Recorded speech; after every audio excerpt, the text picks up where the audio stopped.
Hello, grade 9! So, ngayong araw na ito ay tatalakayin natin ang pangatlong method sa pagsosolve ng quadratic equation. Ito ay sa pamamagitan ng completing the square. So, ang method na ito ay ginagamit lamang kapag ang pagsosolve ng quadratic equation ay hindi pwedeng gamitan ng factoring at ng extracting the square roots. So, bago tayo mag-proceed sa ating lesson, magkakaroon muna tayo ng review tungkol sa perfect square trinomial na kakailanganin natin ngayong araw na ito. So, kung ready na kayo, kumuha na ng papel at ballpen, gawin nating madali ang lesson. So, bago tayo mag-proceed sa ating review, define muna natin yung mga terms na kailangan natin para sa lesson natin ngayon. So, kapag sinabi natin completing the square, it is the process of adding a number or a term to a given expression to make it a perfect square trinomial. Then, a perfect square trinomial, it is a trinomial that can be expressed as a square of binomial. So, mamaya sa review natin, tatalakayin natin itong dalawa. So, when solving quadratic equation by completing the square, we make one side of the equation a perfect square trinomial. So, yung isang side ng equation, gagawin natin perfect square trinomial. Then, we're going to apply the extracting square roots method.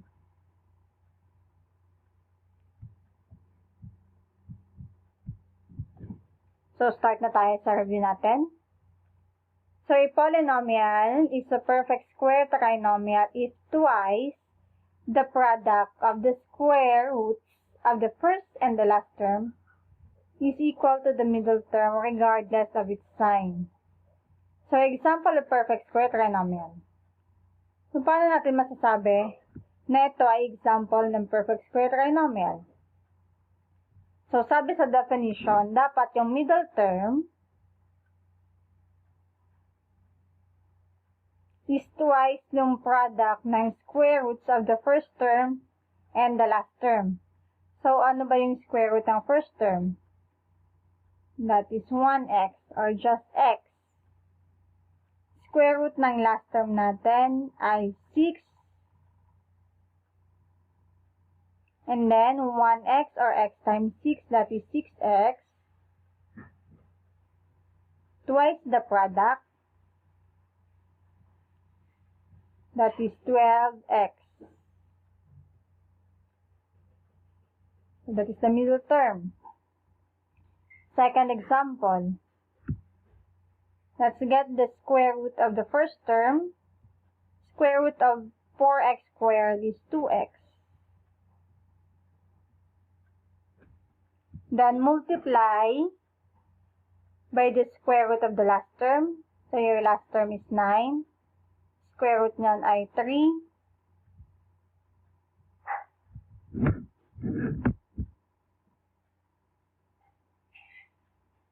So, 2x times 3, that is 6x.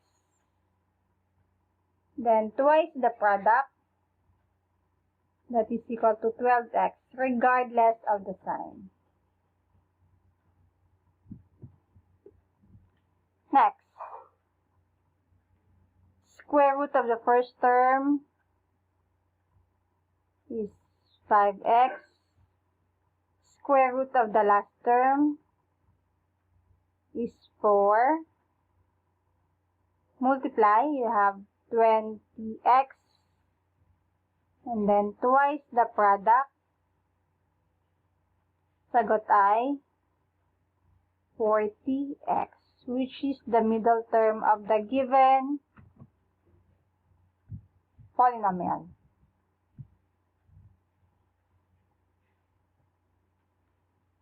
Okay, express the following trinomials as a square of binomial. So, given na ay perfect square trinomial. So, gagawin natin tong square of binomial. So, paano ba natin gagawin to? So, first natin gagawin, lagay muna tayo ng open parenthesis. kunin natin yung square root ng first term. Square root ng first term is x. Then, copy the operation. So, since plus yan, magkakaroon tayo ng plus dito. Square root of the last term, y squared. So, square root na ay y. Then, close parenthesis, and then square. Number 2 example. Again, open parenthesis. Get the square root of the first term. Copy the operation. Square root ng last term. And then square. Number 3. Open parenthesis. Square root ng first term.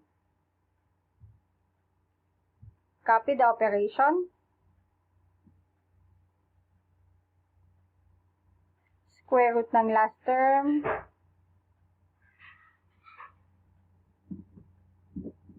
Then square. Number 4. Open parenthesis. Square root of the first term, 4x squared. Square root niyan ay 2x. Copy the operation. Minus. Square root ng last term.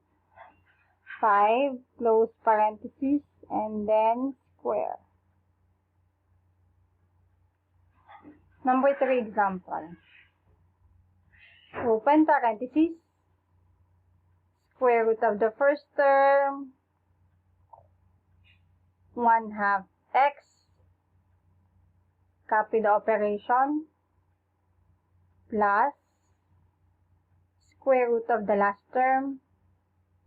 1/3 and then square.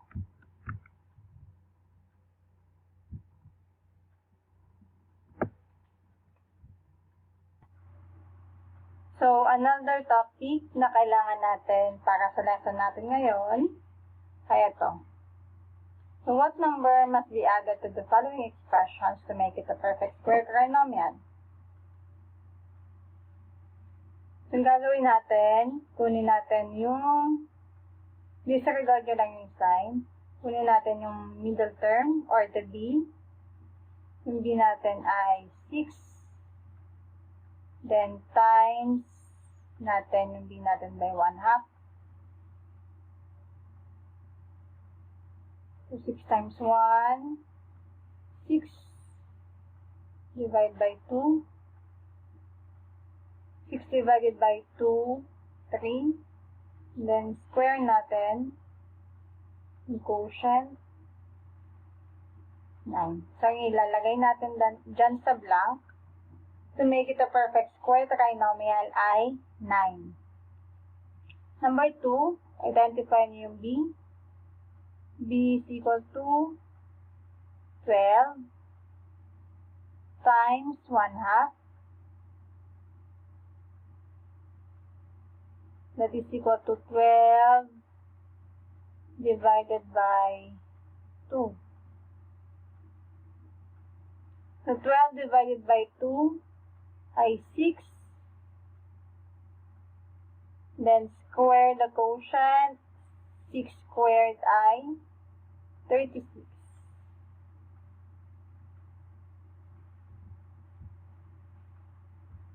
Next. Yung b nyo dito for number 3 is 28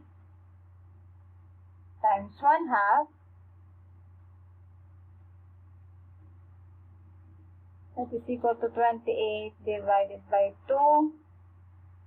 Then divide 14. Square the quotient. Sagot ay 196. Talagay natin dito sa blank. Number 4. b is equal to 5 times 1/2. So, that is 5 over 2. So, magtatanong kayo, ma'am, paano yan? Hindi naman divisible si 5 by 2.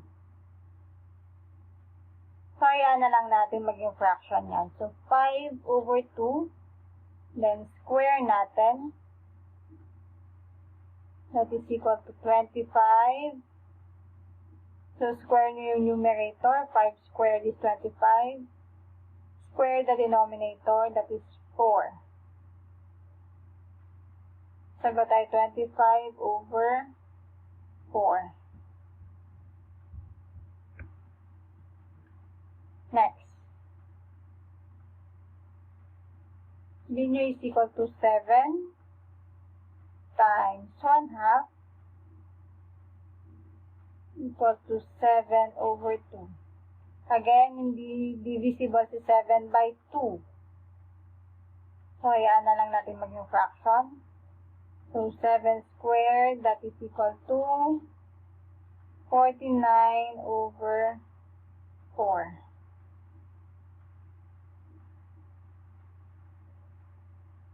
Number 6. B is equal to 2 over 5 times 1/2.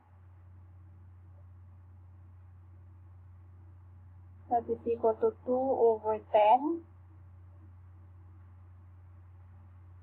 So, pwede nyo siyang i-lowest term.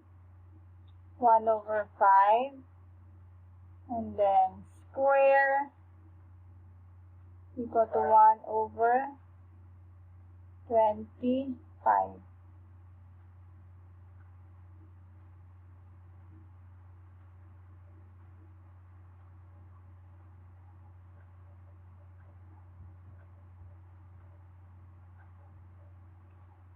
So, pwede nyo itong sagutan. Pwede nyo i-post tong video na to. Then, i-reveal ko yung sagot. So, kung tapos na kayo.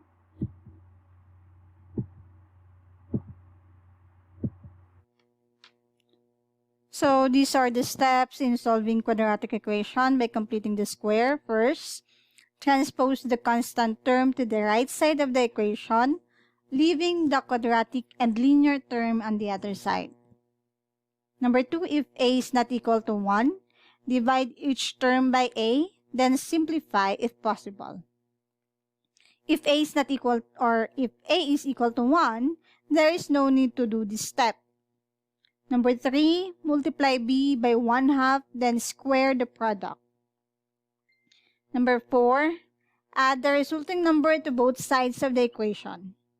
The expression at the left side becomes a perfect square trinomial. Number 5, simplify the right side of the equation. 6, express the left side of the equation as a square of binomial. 7, extract the square root of both sides of the equation. Simplify if possible. Number 8, transpose the remaining constant on the left side of the equation to the other side. Number 9, split the two equations as a sum and difference of the square root. Number 10, simplify.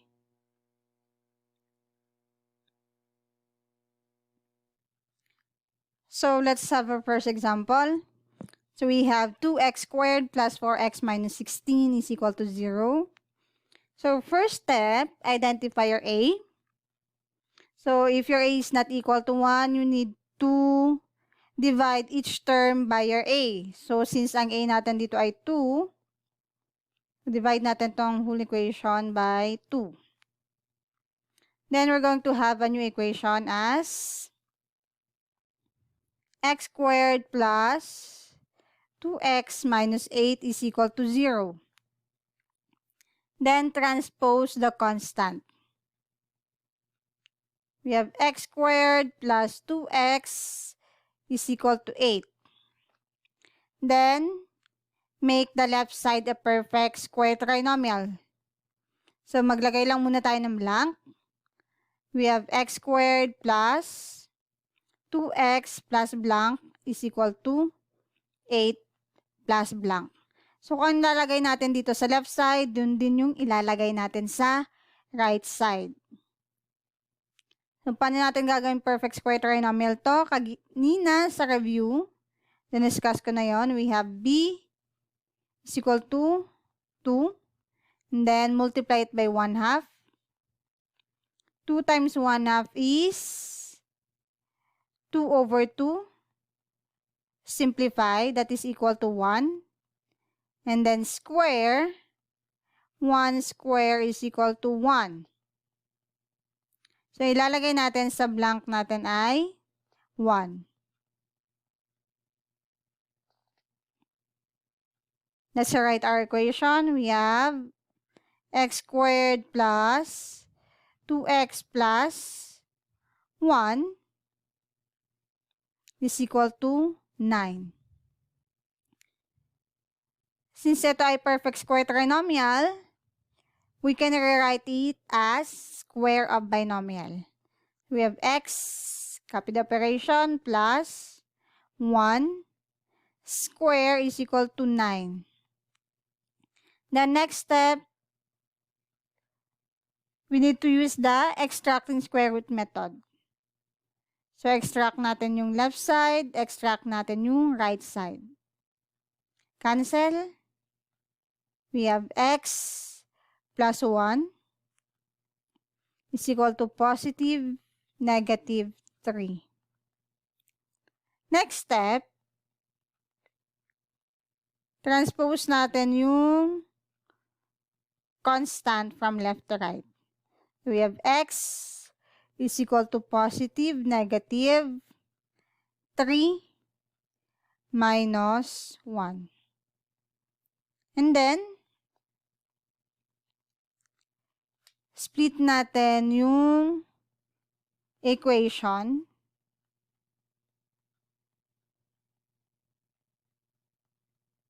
as a sum and difference of the square root.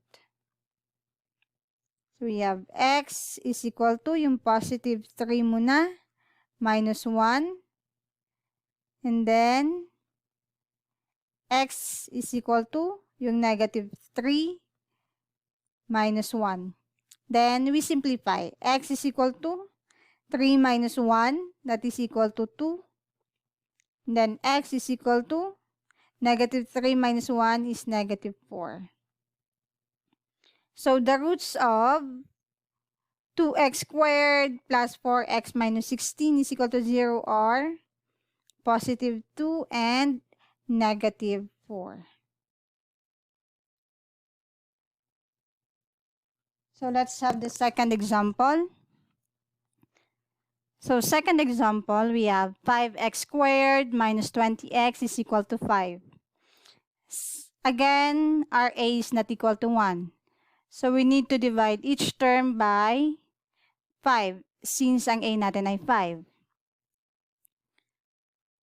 Then we have x squared minus 4x is equal to 1. Next step, you need to transpose the constant from left to right. Since ang constant natin ay nasa right side na, isi-skip natin yung step number 2. Next, gagawin natin perfect square trinomial yung nasa left side. So again, maglalagay tayo ng blank.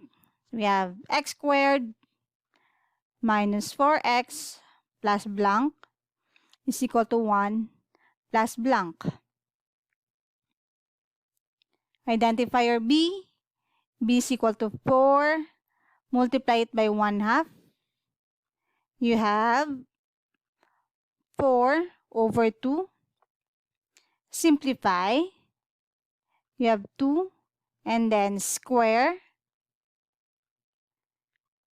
2 square is equal to 4. So, lalagay natin sa blank ay 4. I-write natin yung equation. We have x squared minus 4x plus 4 is equal to 5. Gawin natin tong square of binomial. We have x minus 2 square is equal to 5.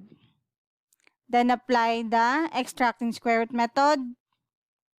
Cancel. We have x minus 2 is equal to, since ang 5 is not a perfect square, is not a perfect number, and wala din siyang factor na perfect number, so at is na lang yan. So we have positive, negative, square root of 5. Then transpose the constant. We have x is equal to positive, negative, square root of 5, maging positive 2. And then, rewrite natin or split natin yung equation as the sum and difference of square roots. We have x is equal to positive 5 plus 2. Then yung kabila, we have x is equal to negative square root of 5 plus 2. Since hindi na natin ma-simplify ito, at is na. This is the final answer. So the roots of 5x squared minus 20x is equal to 5, or square root of 5 plus 2 and negative square root of 5 plus 2. Okay, let's have example number 3. So for number 3, we have x squared minus 2x is equal to negative 10. So take note na yung a natin is equal to 1. So skip na natin yung step 1. Let's write our equation. We have x squared minus 2x is equal to negative 10. And then, since ang constant natin ay nasa right side na, skip na din natin yung step number 2. So, gawin na lang natin tong perfect square trinomial. So, lagay tayo ng blank. We have x squared minus 2x plus blank is equal to negative 10 plus blank. We have b is equal to 2 times 1/2. That is equal to 2 over 2. Simplify, we have 1. And then square. 1 raised to 2 is equal to 1. So, lalagay natin sa blank ay 1. Let's rewrite our equation. We have x squared minus 2x plus 1 is equal to negative 9. I-write natin to as a square binomial. We have x minus 1 square is equal to negative 9. Then, let's apply the extracting square root method. So, cancel. We have x minus 1 is equal to, kung mapapansin nyo, ang yung number natin na nasa loob ng radical o yung radicand natin ay negative. And kung maalala nyo yung lesson nyo sa extracting square roots, kapag ang k natin is less than 0, no real root yon. So, ibig sabihin, since square root of negative 9 is not real, then, therefore, x squared minus 2x has no real root.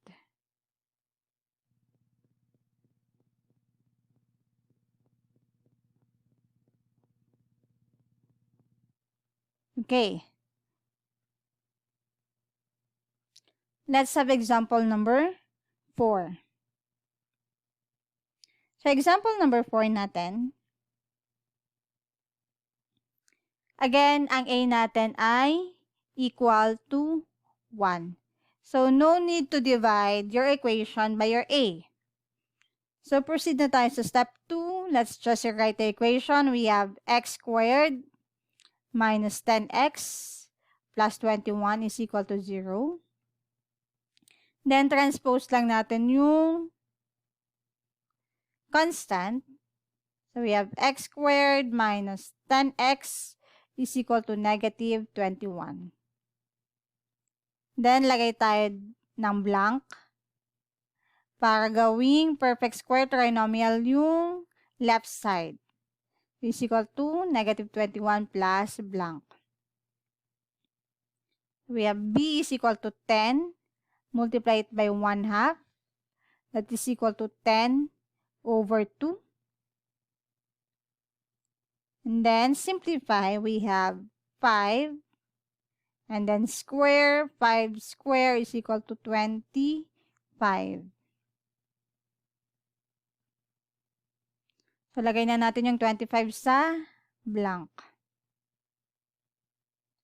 Write natin yung equation. We have x squared minus 10x plus 25 is equal to negative 21 plus 25 is equal to 4. Gawin natin tong square of binomial. We have x minus 5 square is equal to 4. Then apply extracting square root. We have makakancel. We have x minus 5 is equal to square root of 4 is positive negative 2. Transpose natin yung constant. So we have x is equal to positive negative 2 plus 5. Then, split natin yung equation as the sum and difference of square roots. So, we have x is equal to yung positive 2 plus 5. And then, x is equal to yung negative 2 plus 5. And then, we simplify. X is equal to 7. X is equal to positive 3. So, the roots of x squared minus 10x plus 21 is equal to 0 are 7 and 3. Okay, last example. So, we have x squared minus 2x minus 3. Again, ang a natin ay equal to 1. So, skip na natin yung step 1. We have x squared minus 2x minus 3 is equal to 0. Transpose the constant. We have x squared minus 2x is equal to 3. Lagay tayo ng blank to make it a perfect square trinomial, yung left side. Plus blank is equal to 3 plus blank. So, we have b is equal to 2 times 1/2. That is equal to 2 over 2. Simplify. We have 1. And then square, that is equal to 1. Lagay natin sa blank. Rewrite the equation. X squared minus 2x plus 1 is equal to 4. Rewrite this as a square of binomial. We have x minus 1 square is equal to 4. Extract the square root. We have x, cancel. X minus 1 is equal to positive negative 2. Then, transpose the constant. We have x is equal to positive negative 2 plus 1. Then, split the equation. We have x is equal to 2 plus 1. And then, x is equal to negative 2 plus 1. And then, simplify. X is equal to 3 and x is equal to negative 1. So, the roots of x squared minus 2x minus 3 are 3 and negative 1. So, for practice, you can answer, let's do this part sa module nyo. So, thank you and God bless.